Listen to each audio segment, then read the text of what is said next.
Hello students, today we will do page number 20. Yesterday we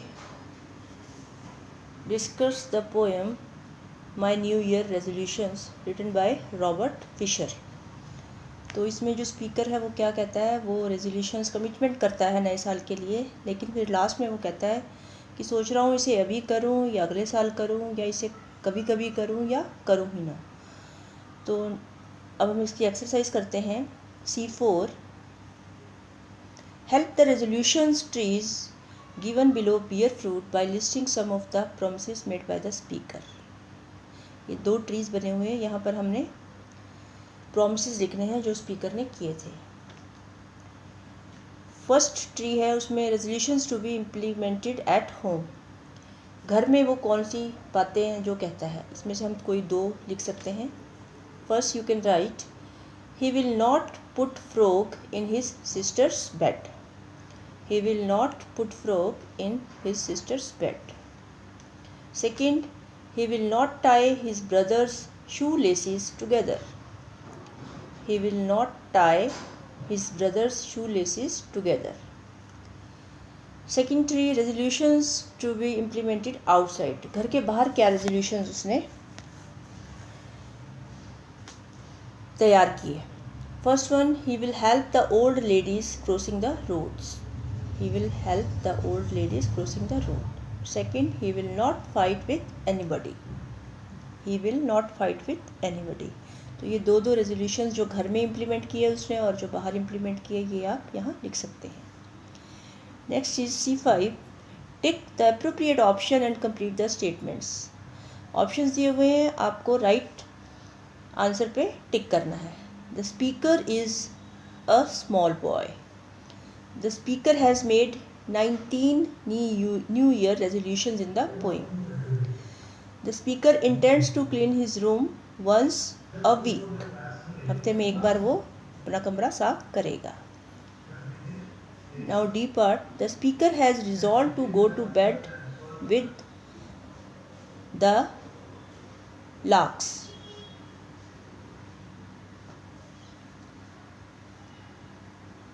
Next, the speaker has promised to turn over a new leaf. This means that he wants to change his appearance. ऊपर जो D part है, यहाँ पर the speaker has resolve to go to bed with the owls आएगा, क्योंकि वो owls के साथ जाना चाहता था शोरगुल करते हुए। Next is These two pieces of evidence from the poem that suggest that the speaker does not intend to keep his resolutions. कौन सी दो बातें हैं जो स्पीकर कहता है कि वो, कोई भी दो बातें यहाँ पर हमने मेंशन करनी है। जो पीछे की है उनमें से भी आप कर सकते हैं, जो ऊपर ट्रीज में आपने मेंशन की है उसमें से भी आप कोई दो बातें एविडेंस मेंशन कर सकते हैं। I will not mourn at mom's cooking. And second evidence to I will help old ladies in crossing the roads. तो यहाँ पर कोई भी दो एविडेंस लेकर आप यहाँ पर लिख सकते हैं। Next is page number 22. Answer the following. I shall definitely remember her birthday next year.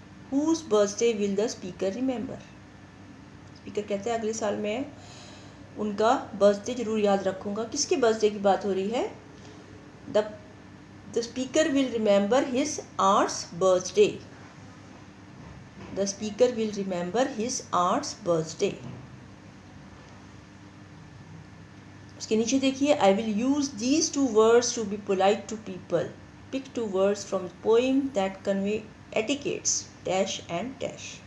कौन से दो वर्ड्स हैं जो कि गुड मैनर्स शो करते हैं और स्पीकर कहता है कि वो उन्हें यूज़ करेगा? प्लीज़ एंड थैंक यू, ये दो वर्ड्स जो पोएम में मेंशन किए गए हैं। I will not reply back to my mom. Find a phrase in the poem that indicates this.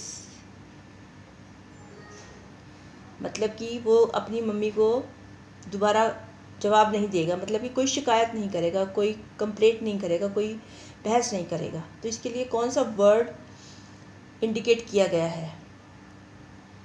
मोन, MOAN. Shall I start them this year or next year? Shall I sometime or shall be never able to? Shall be never able to. या तो अब करूँगा, अगले साल करूँगा, या कभी कभी, या करूँगा ही नहीं. उसके बाद C8. Complete the chart given below with words that best sum up the mood of the poem. एक तो क्या बता रहा है हमारी न्यू ईयर्स रेजोल्यूशन जो पोएम है, एक तो नॉटी, एक आप बता सकते हो हेल्पफुल, ओल्ड लेडीज़ की हेल्प करेगा, ओबीडियंट, अपनी माँ की बात मानेगा, एंड ह्यूमरस. ह्यूमरस मतलब मजाकिया टाइप, फनी, कि चाहे कैसे वो अपनी सिस्टर के बेड पे फ्रॉक को टाई करता है, ये सब चीज़ें वो नहीं करेगा. Now C10. The following crossword is slightly different. Instead of the clues, the words from the text are filled in the puzzle. Find out the clues by using a dictionary. अब across में आपको word लिखने हैं. Number 2 पे squeeze, SQUEEZE, यहाँ number 2 इसके आगे आपने लिखना है स्क्वीज. नंबर 4 पे देखिए क्या है, रूड, RUDE, रूड. नंबर 5 पे क्या है, लाक, LARK, लाक. अब डाउन में देखेंगे ऊपर से नीचे. 1 पे है चीक, CHEEK, चीक. 2 पे है शेड, SHED, शेड. और 3 पे है मोन, MOAN, मोन. तो ये वर्ड्स आपने यहाँ पर लिखने हैं. Now we move on page number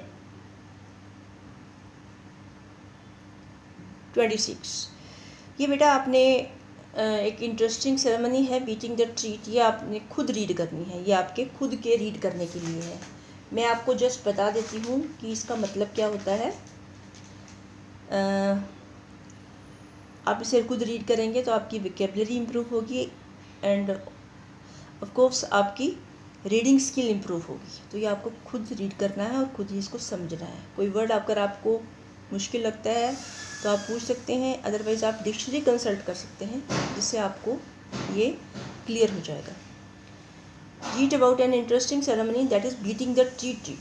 the beating retreat ceremony organized at the Vijay Chowk on January 29 every year marks the culmination of the 4-day-long Republic Day celebrations.